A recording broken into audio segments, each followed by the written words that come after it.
Okay. So one of the biggest challenges that we see quite often is people that really just don't understand marketing, right? They don't understand marketing. They don't understand advertising. They understand what the things are, right? So the idea of advertising is I'm placing ads in order to be able to bring in new business. The point and purpose of marketing is to help me expand my business, right? So marketing includes advertising, but they're not one and the same, right? So it's this idea of marketing. I have to think about branding. I have to think about business. I have to think about goals. I have to think about all this. But one of the frustrating things that we see these days is what people are doing and mistakes that they're making, right? So one of the interesting things that we see all the time is this idea of website, billboard. What do you think I mean by website billboard? Have the mentality of a billboard for your website?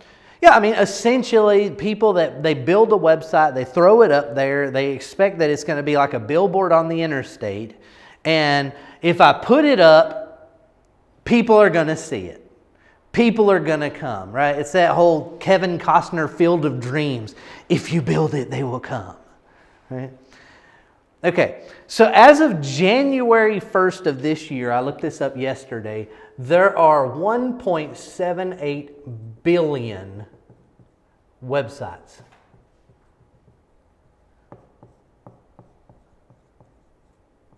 So as of January 1st, 2020, there are 1.78 billion, right at 2 billion websites on the internet. In other words, your website has a 1 in 2 billion chance of getting randomly found. You're more likely to be eaten alive by a shark. Just saying. You're more likely to be struck by lightning directly on the top of your head. You're more likely to die in a plane crash, even if you only ever fly once. Okay? So, thinking about that, you know, when we consider that, the whole concept of just if you build it, they will come, if you just throwing a website up there, it's really backwards, right? It's this backwards concept, right? And so, I was having a conversation with somebody yesterday about well, what should it be, right? And I thought to myself a minute, and I thought, well, let's think about it this way. A bicycle wheel, right? Motorcycle wheel, a wheel, right? There's 3 parts to any wheel. 3 parts, right? What are they? The hub, spokes, and outer rim. The hub, the spokes, and essentially the rim, the tire, right? So you have hub, spokes, tire. What's the most important part of the wheel? I guess the hub. The hub. Why? Everything supports centrally, everything reports to it or is tied to it. Yeah, it is the item within a wheel that supports everything. If you don't have a hub, what happens to your spokes? They're just, right? That's what happens. If you don't have a hub, what's going to happen to your tire? No support. There's no support. Yeah. So essentially, if we think about it this way, think about your business like a bicycle, right? So the actual frame of the bicycle itself is your business. Right? The wheel is your marketing. So if that's the case, when we think about it this way, what happens with a business that's not doing any marketing or not doing effective marketing? It's like trying to drive a bicycle without a wheel. Right? You got your bicycle, you're sitting there on the pavement, there's no wheels on it, and you're going, right? You ever feel like that in business? It's like you're banging your head against the wall. Right? That's his exercise. Yeah, it's great exercise. Feeling pretty good, right? Get my heart rate up. Yeah. I think all business owners have felt like that at some point. You know, it's like it doesn't matter what I'm just not moving forward like I should. And when I am moving forward, it's like I'm having to force it to get forward. It's not rolling smoothly. Right? That's because of ineffective marketing strategies. Right? We don't have the wheels. So when we think about it, we say, okay, well, wait a minute. I've got a bicycle. I'm trying to get this bicycle moving forward. So now I've got my bicycle. That's my business, right? Bicycle is my business, right? So I've got my bicycle. That's my business. So what happens? What happens if underneath my bicycle I put a tire, but there's no spokes or hub?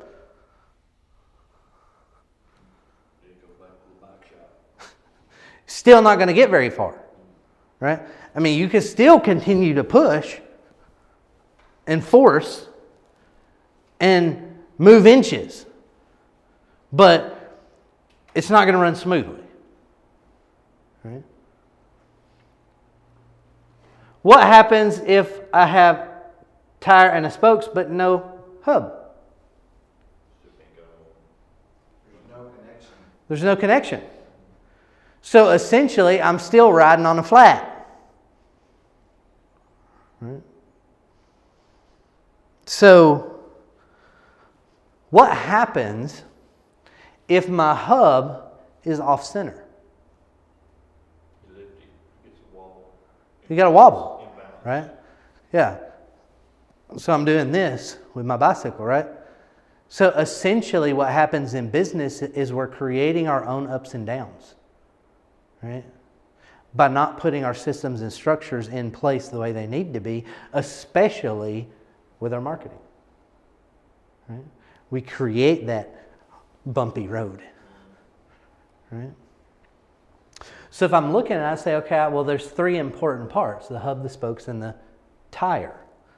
So if I think about my tire is my customers and prospects. Right? My tire is my customers and prospects. So in other words, I can have a bicycle that has a tire underneath it, and I can, without having a hub and spokes, I can still have a business that has some customers. But am I flowing well? Okay, it's inconsistent. I'm still having to push and push and push and push and try to get traction, try to get ground.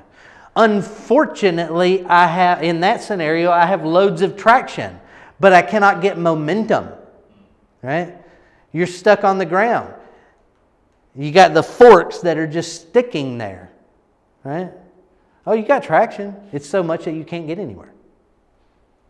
Right? So it's possible for our business to have customers and prospects and still struggle to really grow and move forward.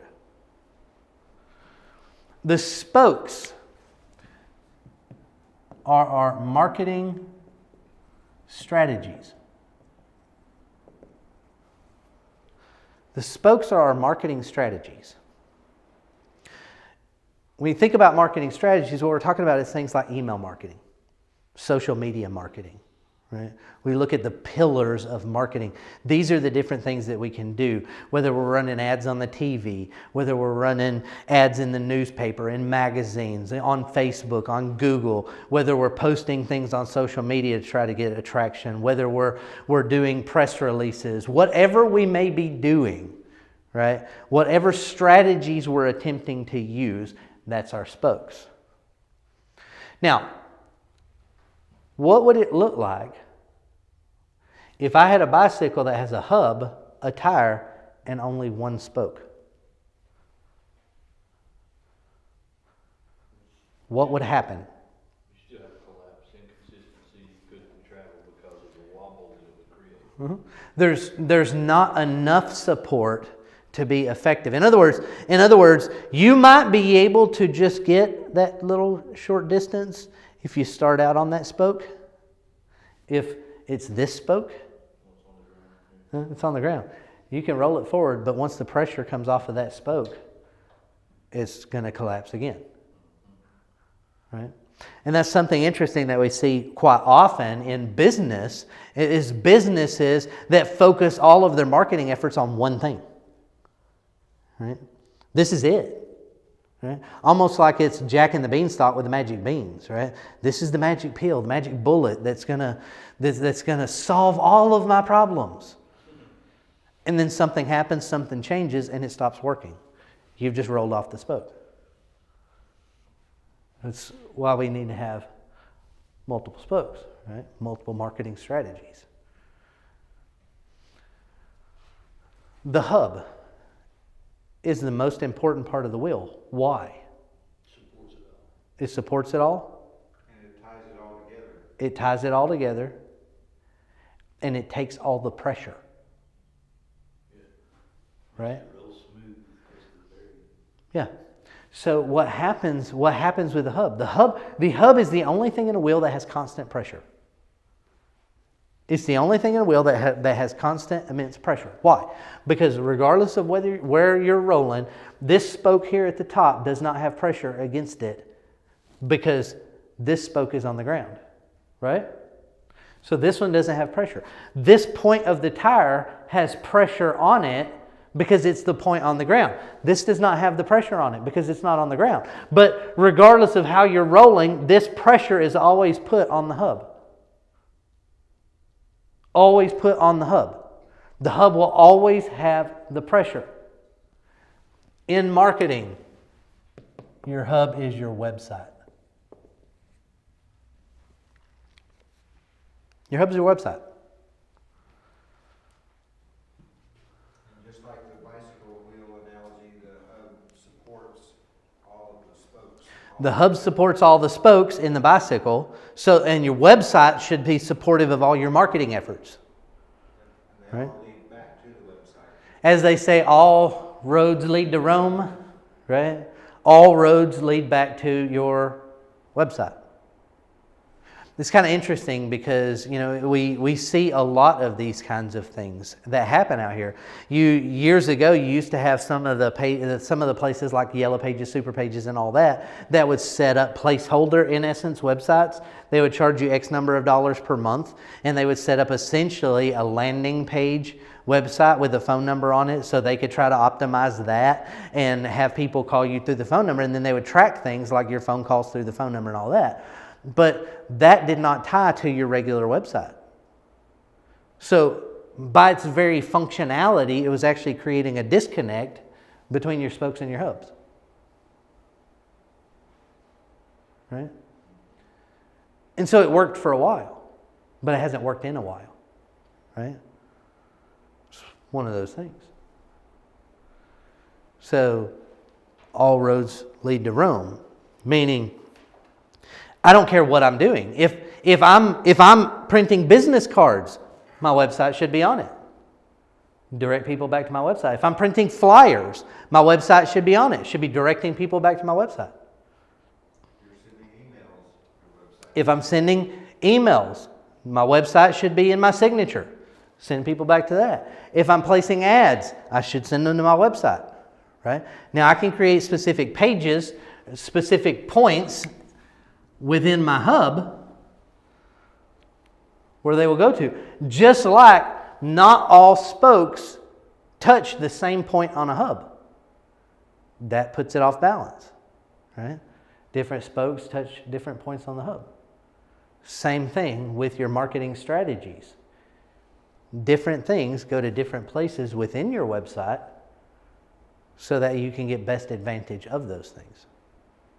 Right? So, interestingly enough, if you know much about bicycles, right?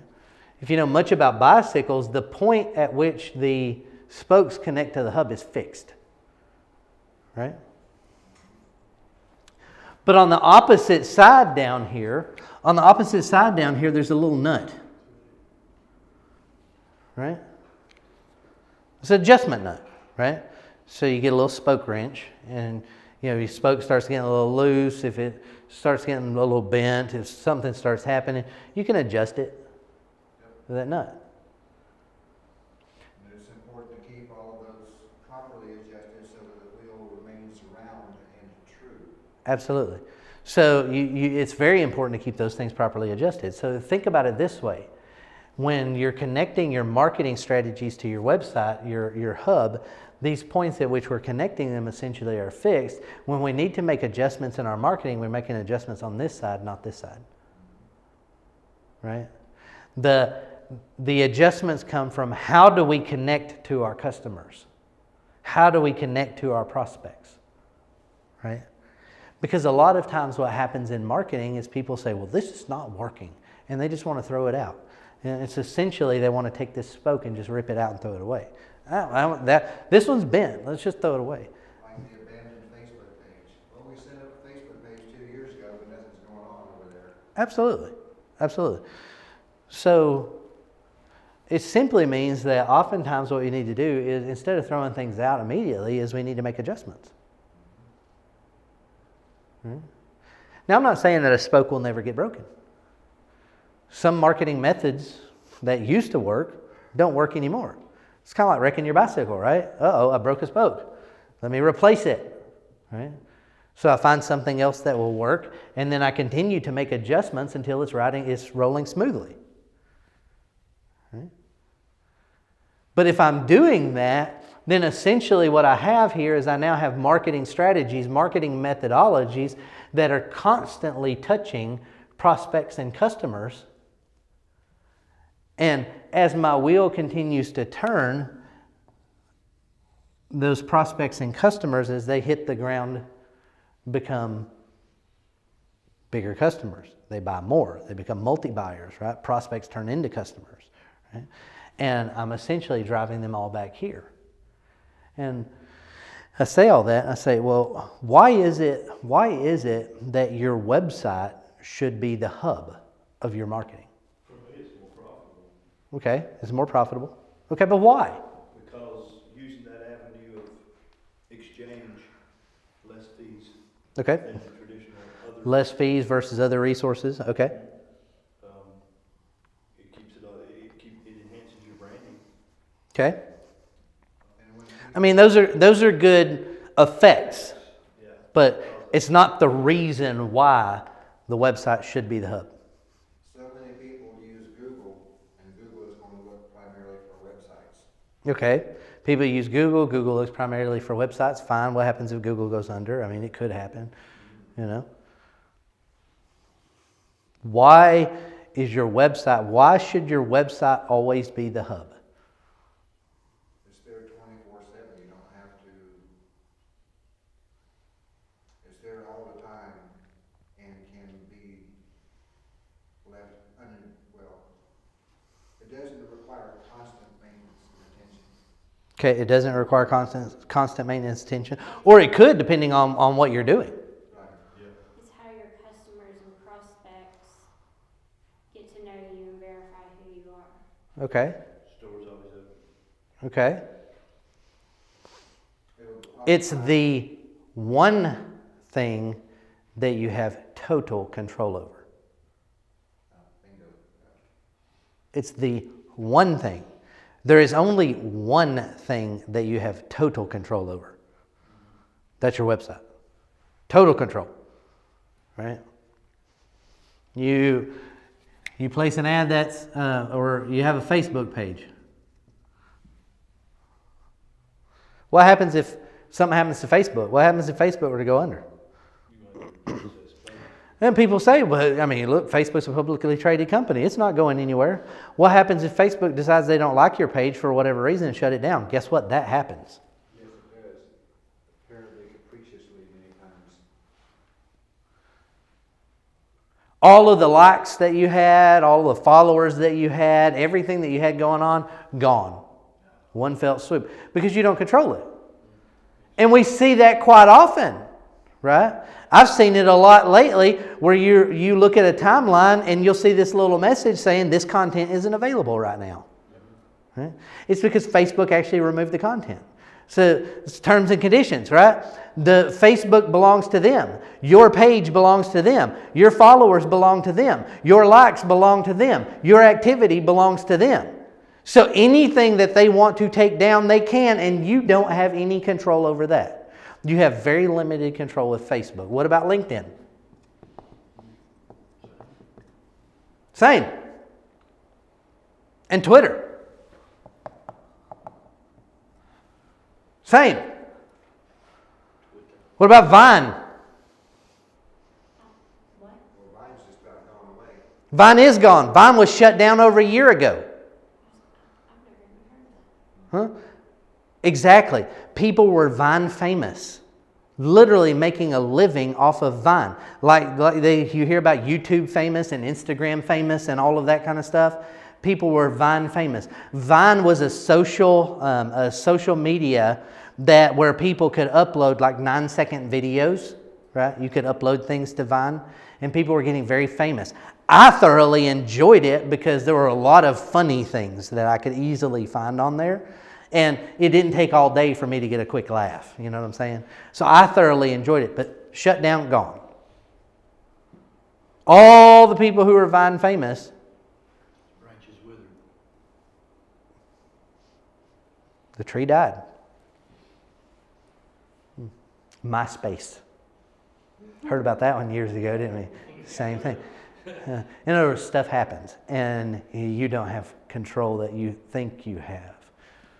What about email? You control your email. Do you have total control over email marketing?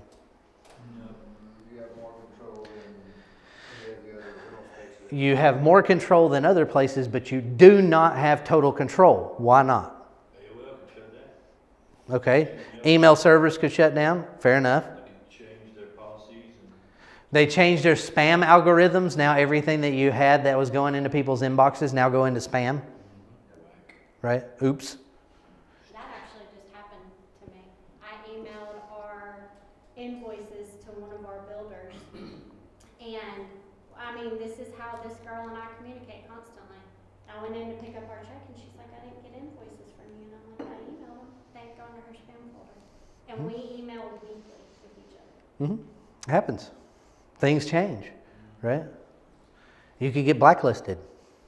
Right? Oops, you sent out the wrong stuff. Now you're on a blacklist. None of your stuff is getting delivered. So you do have control. When you collect the email addresses, you can keep those email addresses in your own database and you have control over that. But you don't always have control over deliverability and those types of things, right? So you have more control over this than you do some of these other things, but it's not total control. Okay? That's why it's a spoke, not a hub.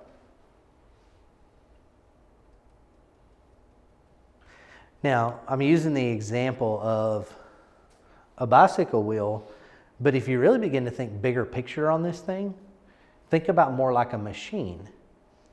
And each of these things have their own cogs, right? Their own hub, their own spokes, right? You can get bigger and bigger with this kind of stuff. But for the vast majority of businesses to just simply start out with a change in thought process, to say, my website is going to be the hub of my marketing efforts, what does that mean you need to do? Means you need to make it the best it can possibly be. Yes. I'm sick of talking to people all the time and looking at, matter of fact, we actually looked at one yesterday that was essentially, you go to the website, it's a logo, a phone number, and a button to schedule. And Right. lots of stock photography that has nothing to do with her particular business. Yeah. So you see that kind of stuff, and I'm like, and matter of fact, in this particular, it was a massage therapy type business. And she had this menu of services, right? Which is cool. I would recommend that in that kind of, have a menu of services, list your pricing, do all that kind of stuff.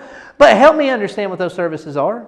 It's like reading the ingredients on some can of something. Half of the words you couldn't pronounce, the other half you couldn't understand because you've never seen them.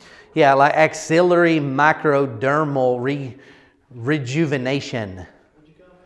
You know, I'm like, what? Look like you're reading biochemistry. And the unfortunate aspect of that is the only way for me to get more information on that was to leave her website and go to Google and Google it and try to find an answer. Or things like, what was it? Custom facial rejuvenation. You know, custom facial. What does that even mean? I can't even Google that because it's too generic. But she wants $99 for it. You want $99 for this, but you ain't even gonna tell me what it is? It's a hot rag. Yeah, I can get that at Sport Clips. You know what I'm saying? $20. So people don't think. This is the moral, because again, it's that website billboard theory. Oftentimes, of let me just throw something up here. I'm not going to think about it necessarily. You know, I'm not really putting a lot of thought into the what, the why, the how. You know, if somebody comes here and they have no concept, right? They're a prospect, but they don't really have a concept. Am I explaining this well enough so that they'll have a concept? Are they going to know? And then you get some of the people like that, because I've heard it before, by the way. Well, if they want to know more detail, they can call. If they wanted to know that, they would have called in the first place and not been browsing your stinking website. It's a friction point. It is. Yeah. It's a barrier. Because there's loads of time for me where I'm just sitting here waiting somewhere and let me just browse and look and see what I can find, right? I may not be in a place where I can get on the phone. I may not want to get on the phone. That's me, right? If I can find it on the web, I'm not going to make a phone call because I'd rather not. I get caught up in the phone calls and it takes too much of my time where I can browse, find, glance, and see. If I'm interested in it, I'm good to go. I'll schedule it now. I'll buy it now. I'll do whatever. I don't need you to take all of my time up. I don't have enough of that. The website should provide information, and this particular website in question brought out more questions than it gave answers. Absolutely. Creates confusion. Creates confusion. And when people are confused, what's the stock answer? No, Zip the wallet closed. It's like when you look up a menu online, you're gonna go try a new restaurant, you look up the menu, you wanna know what the prices are, what to What's the expect. specials? Yes. When you've got no prices on the menu online, that either tells me you're gonna be way out of the price range for what I want tonight, or But to me, it's not just the idea of having the prices on the menu. Tell me what you're serving, right? Don't tell me, what is an amuse-bouche? I'm not a trained chef. Now, I know what an amuse-bouche is, honestly. But a lot of people don't, right? I didn't grow up in India. I don't know this. You know, is that the whole idea of duck confit? I'm not French. I could Google it. But now I have to leave your website to Google it and figure out what it is. Tell me what it is and what's in it. I might know what I want. Matter of fact, I find it a lot easier when I'm going to a restaurant, right? If I can determine what's in the food to determine whether I'm going to choose it or not. If not, then I've got to sit here because I'm that guy, right? Hey, what's in this? Okay. Oh, no. What's in this? yeah. No. What's in this? No. Okay, look. If it has balsamic anything in it, I ain't eating it. Just throwing that out there. Same. Jasmine ordered a steak the other day, and she got this steak, and it sounded really good. The name of the steak sounded really good, right? The description of the steak was misleading, right? She said it was really good. She offered me a bite, and I was like, "You got to be out of your ever-loving mind." Because the steak, it came and it had this balsamic reduction on it, like drizzled over it. And then it had crumbled up feta and blue cheese on the top of it and this other garnish and stuff. You know? I mean, it looked pretty. I'll just give you that. I don't like blue cheese. I like most all cheeses. But blue cheese, gorgonzola cheese, don't want it. I don't like it. It's too stout. Right? It overpowers everything else to me. Love me some feta cheese. You just put feta and Parmesan on that puppy, leave the balsamic nastiness off of it, I'm great, right? But here's the thing. How many times have you went somewhere and you're looking for information and you don't get enough information, you have to go somewhere else to find it? Chances are you don't get back to point A. Yeah. Make sense? Sticky is good. Sticky is good. In web terms, we call that bounce rate, right? Bounce rate. Bounce rate. Bounce rate is the percentage of people that come to a page that don't stay on the page and they don't browse to other pages, right? So you have bounce rate and browse time, right? So those two analytics that you're looking at is what percentage of people like search, come through Google, through Facebook, through wherever, through whatever of these methods and get back to your hub that actually look at other things besides what they originally landed on. And then your browse time is you're going to look at things like how much time did they actually spend on that page, how much time did they spend on the site overall, right? And that's a good indicator of what value are you providing here. So therefore it boosts your SEO. It does. It boosts SEO. It boosts it boosts traffic actually. So not just SEO directly, but it boosts traffic indirectly. I mean, one of the things that we know these days is traffic is one of those snowball kind of deals that the more traffic you get to your website, the more traffic you're going to get to your website, right? So it's a functionality that a lot of your search engines look at. If you're already getting a lot of traffic, chances are they're going to want to send more, right? If you're getting no traffic, the question is why not and why do we want to send any, right? So if I'm looking at my marketing efforts and I want to drive stuff to my hub, then I want to drive all of these things back to my website so that I'm driving that traffic there so that the search engine and other places will send more traffic there, right? A good example of that is the Review Hero Pro. Okay. Because once you start getting a few more likes, then you get more traffic, and it perpetuates from there. But Google is going to pay attention to more ratings and higher grade ratings, and so therefore it's going to attract more visitors, and that again boosts the SEO ranking that Google gives your website. Absolutely. So the more people you have talking about you and your website, the more traffic you're going to get to your website. Make sense? Yeah. Questions?